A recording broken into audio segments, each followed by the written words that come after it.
Word of God is alive and powerful, sharper than any two-edged sword, piercing even to the dividing asunder of soul and spirit, out of the joints and marrow, and is a critic of thoughts and intents of the heart. All Scripture is God-breathed, and is profitable for doctrine, for reproof, for correction, for instruction in righteousness, that the man of God may be mature, thoroughly equipped unto all good works. Study to show thyself approved unto God, a workman that needeth not to be ashamed, rightly dividing the word of truth. Proverbs 3 verses 1, My son, do not forget my teaching, but let your heart keep my commandments. Verse 2, For length of days and years of life and peace they will add to you. Luke 11:28, How happy are those who hear the word of God and obey it. Following our customary procedure, the next few moments are devoted to silent prayer in order that we might be properly and academically prepared to concentrate on the teaching of the Word of God. Therefore, let us pray.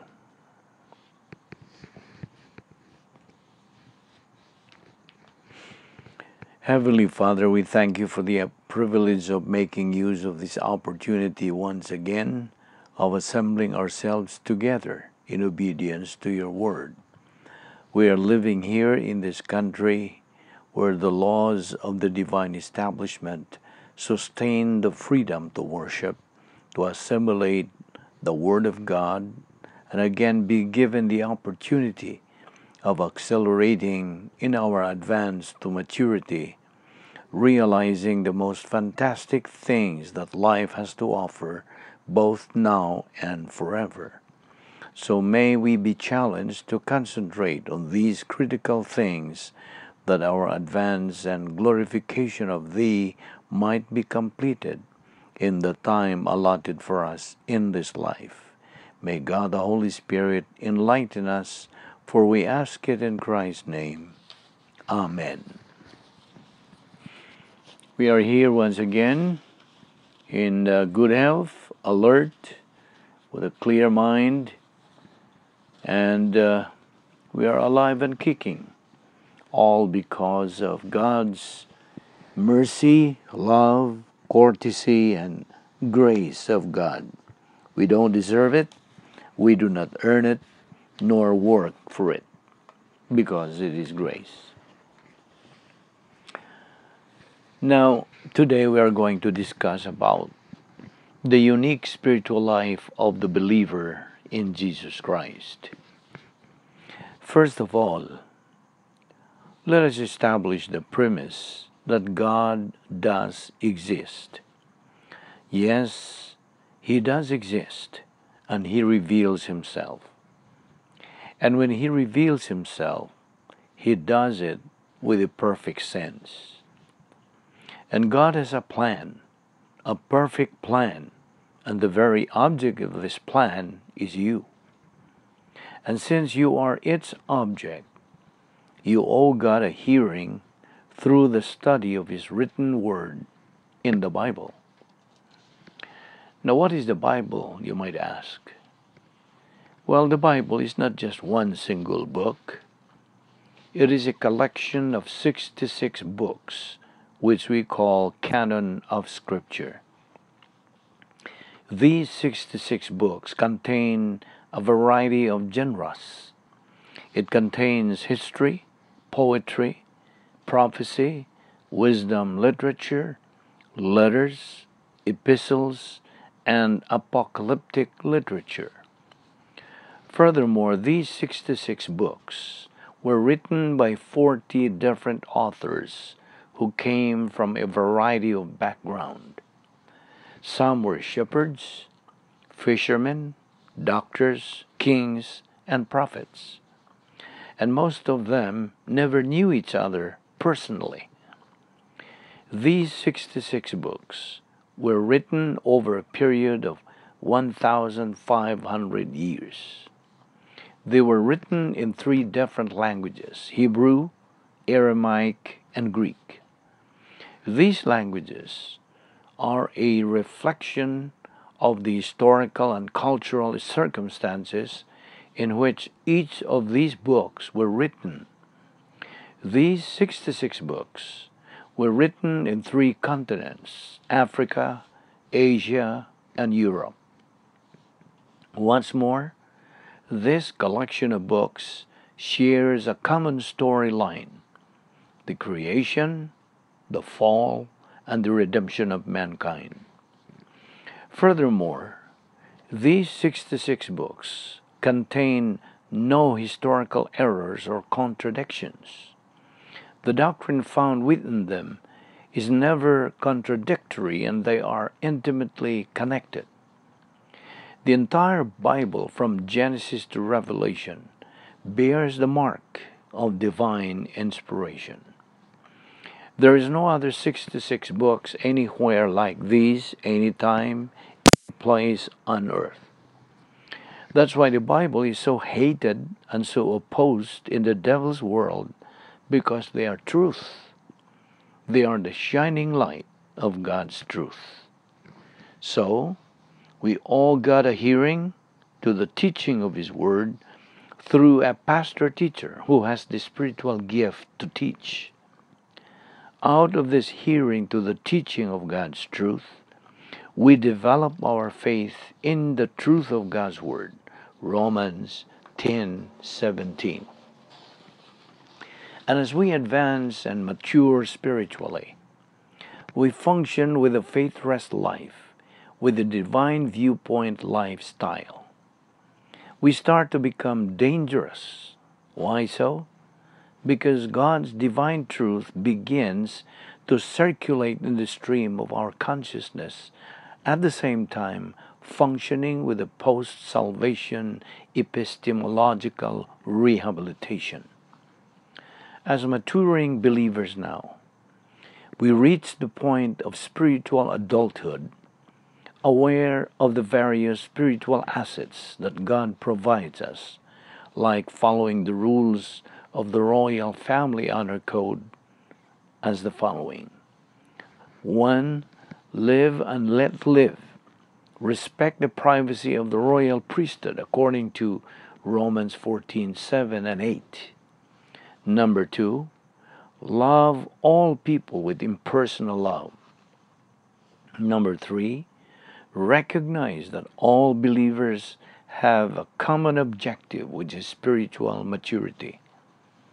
Number 4, build integrity and do not distort morality. 5, never assume that production is a means of divine blessing.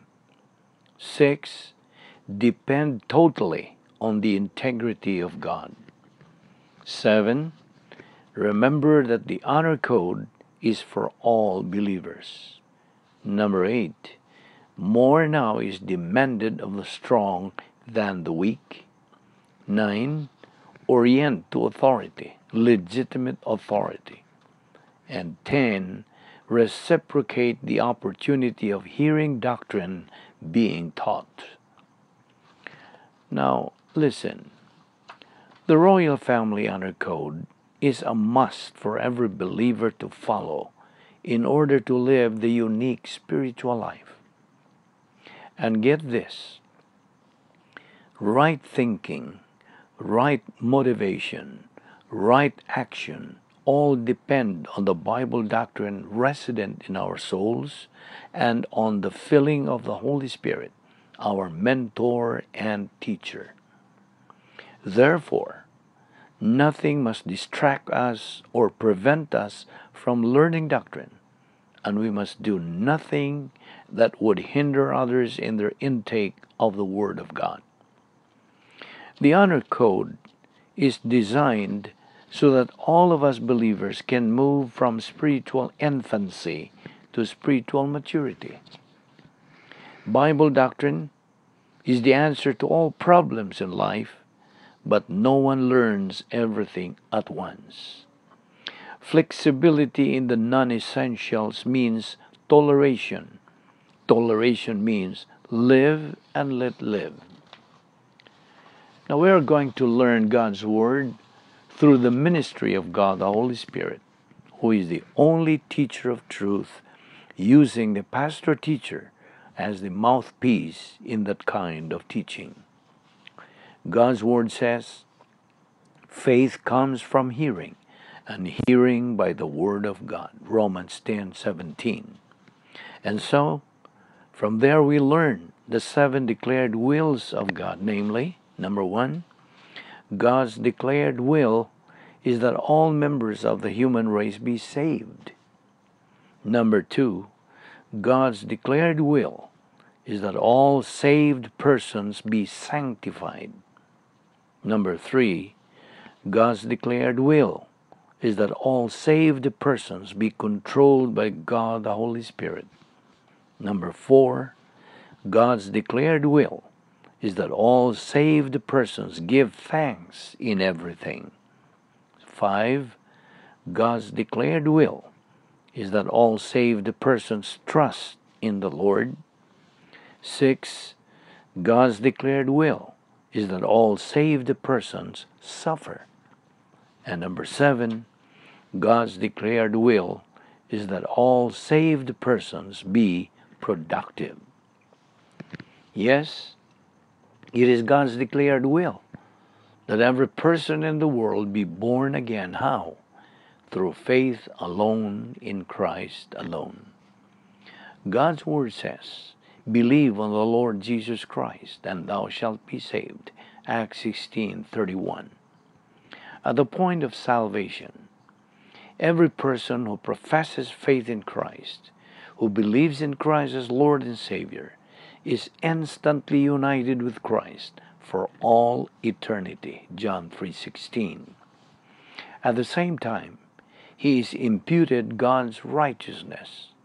His name is written in the Lamb's book of life, never to be blotted out. He is eternally freed from God's wrath to come, the lake of fire.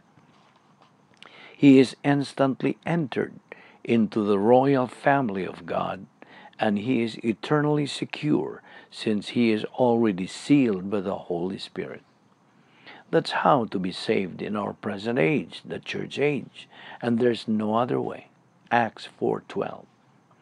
Now that you are a child of God, a new species, a new creature, the Lord Jesus Christ, who is now seated at the right hand of God, is your boss and your model to follow. Remember the second declared will of God, that all saved persons, believers in Christ, be sanctified. How? By following God's mandate in 2 Peter 3:18, grow in grace and in the knowledge of the Lord Jesus Christ. Its process is first to study God's Word on a daily basis. As we go on in our spiritual growth, we continue to be aware that there are 3 stages or levels of spiritual growth, namely, baby believer, adolescent believer, and finally, mature believer. Toleration under the honor code means live and let live as unto the Lord.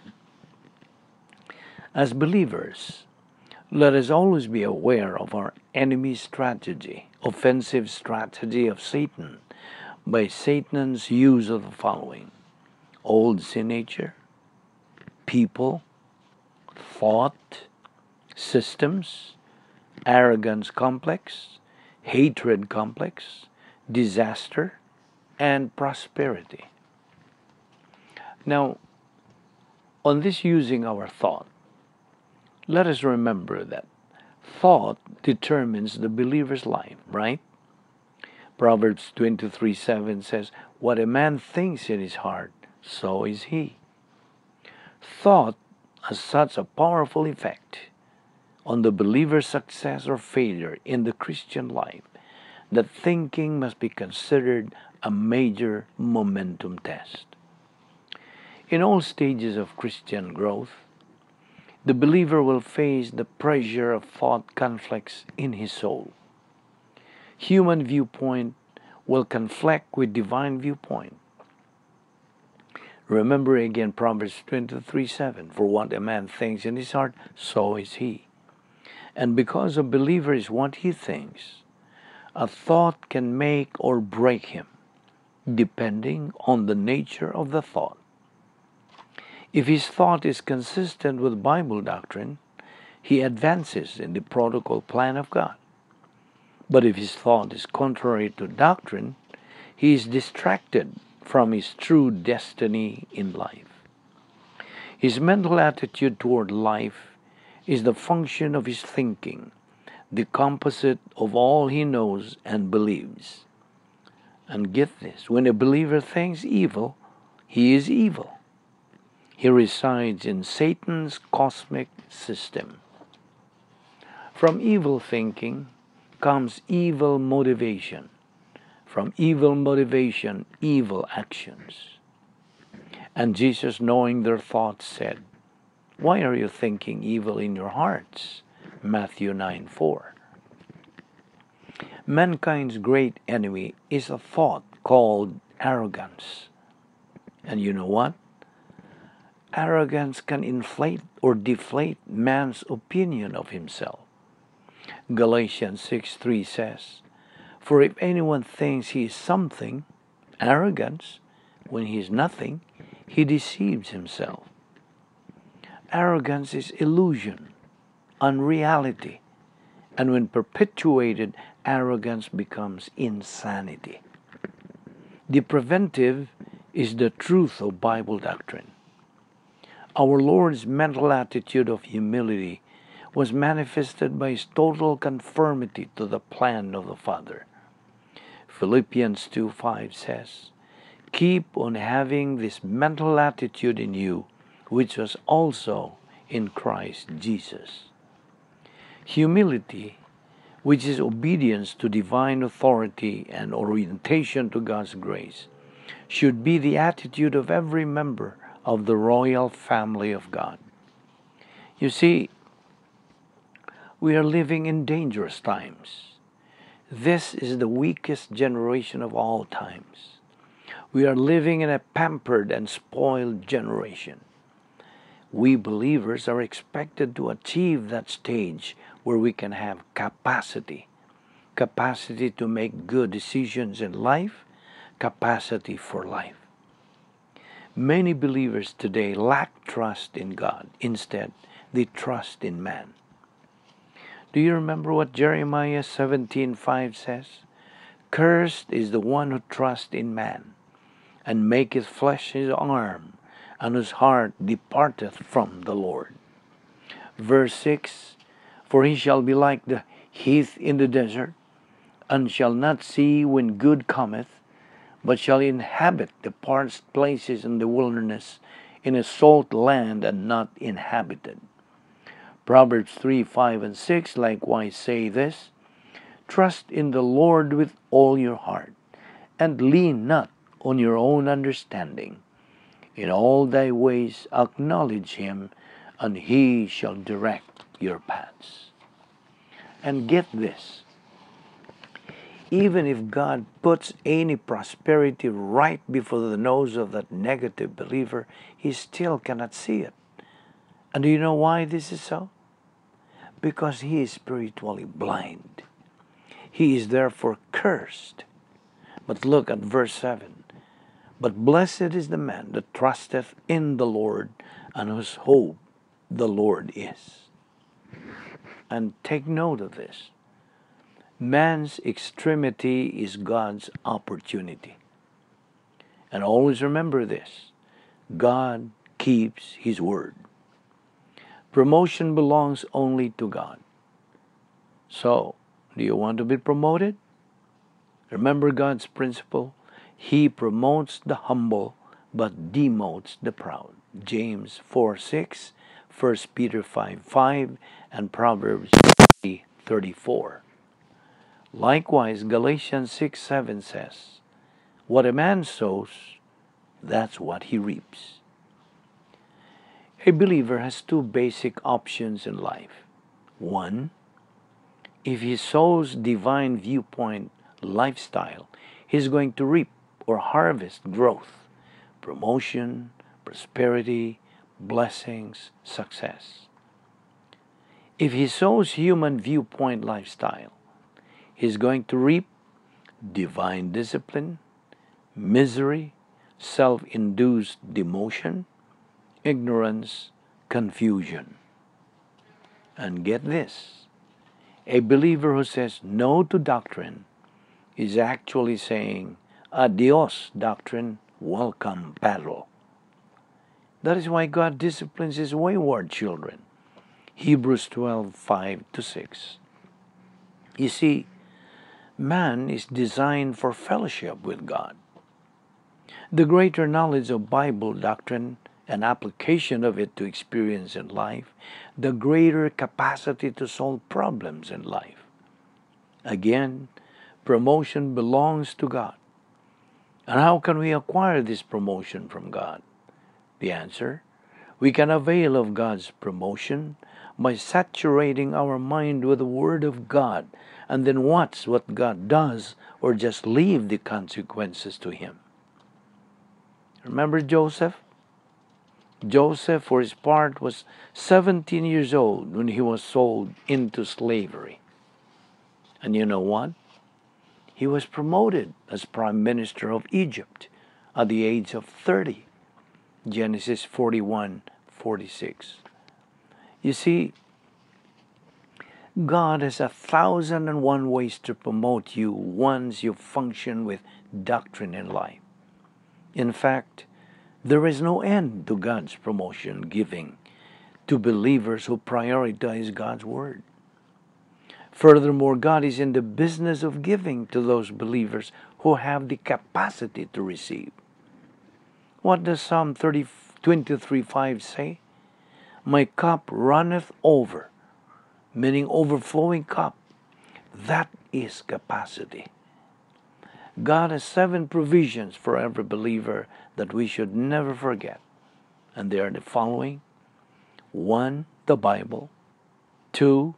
Omnipotence of God the Holy Spirit. 3. Divine plan for the church. 4. Right pastor-teacher. 5. Privacy of the priesthood. 6. Logistical grace support. 7. Spiritual freedom inside the divine dynasphere. But it is tragic to realize that there are believers in the cosmic system who periodically receive intensive discipline, serve Satan as cosmic evangelists. Satan uses these negative, recalcitrant believers to distract positive believers from the protocol plan of God. Cosmic Christians draw other believers into the pseudo-strength and superficial attractions of the cosmic system, as what Revelation 2:2 points out. I know thy works and thy labor and thy patience, and how thou canst not bear them which are evil, and thou hast tried them which say they are apostles and are not, and hast found them liars. In fact, they are described in the following verses, to wit: 1. Enemies of the cross of Christ, Philippians 3:18. 2. Enemy of God, James 4:4. 3. Hater of God, John 15:23. 4. Antichrist, 1 John 2:18-22, 4:3, 2 John 7. 5. Hostile toward God, Romans 8:7. 6. Men of flesh, 1 Corinthians 3:1-3. 7. Double-minded, James 4:8. 8. Agent of the devil, 1 John 3:8. And 9. Disciple of the devil, 1 John 3:10. And take note of this. All the above phrases that I have mentioned refer to eternally saved believers, not unbelievers. I repeat, they refer to believers. Now, There are three protections of believers. Believers are protected by these three things. If he is inside, or he stays inside the plan of God or the divine dynasty. These are the three protections of believers: wall of fire, encapsulation, and guardian angel. I repeat, wall of fire, encapsulation, and guardian angel. Finally, we believers should witness unbelievers with this acrostic as our guide. Grace is the word. G stands for God's gift to me. R, received by faith. A, available to everyone. C, comes through Christ. And E, extended for all eternity. The above is the acrostic of the word grace. And here is also the acrostic of the word doctrine. The word is doctrine. D, don't beg for money. O, occupation with Christ. C, Christ is the only way. T, thought over emotion. R, religion is our number one enemy. I, intake of the word daily. N, never give up, keep plugging. And E, evangelism. That is the acrostic of the word doctrine. For an unbeliever, believe on the Lord Jesus Christ and thou shalt be saved. Acts 16:31. For a believer, grow in grace and in the knowledge of the Lord and Savior Jesus Christ. 2 Peter 3:18. Let us pray. The scripture declares God in this manner loved the world, that he gave his only born Son, that anyone believing in him may not perish, but have everlasting life. For God sent not his Son into the world to condemn the world, but that the world through him might be saved. He that believeth on him is not condemned, but he that believeth not is condemned already, because he hath not believed in the name of the only begotten Son. Jesus Christ went to the cross. He died for the sins of the human race. He removed the barrier between man and God, so that man can step across into eternal life by trusting in Christ as Savior. And therefore, as you sit here, with your eyes closed to assure your privacy, you have the option right now of making the greatest decision of life, the decision that brings you everlasting life, deliverance from the wrath of God to come, the lake of fire. Becoming a member of the royal family of God, having righteousness imputed to you permanently, and that is the decision to trust in Christ as your Savior. To believe that he died on the cross for your sins, that's the only thing that you have to do to get eternal life. That's the only thing that you can do to get eternal life. You can't do anything else. In response to the question, "Sirs, what must I do to be saved?" the answer came back, "Believe on the Lord Jesus Christ, and thou shalt be saved." The way to eternal life is faith in Christ. Therefore, believe on the Lord Jesus Christ, and thou shalt be saved. Let us pray. Father, we are indeed grateful for the privilege of studying your word so briefly. We ask that you will open our hearts to these things, increase our perception, our comprehension of them, for we ask it in Christ's name. Amen.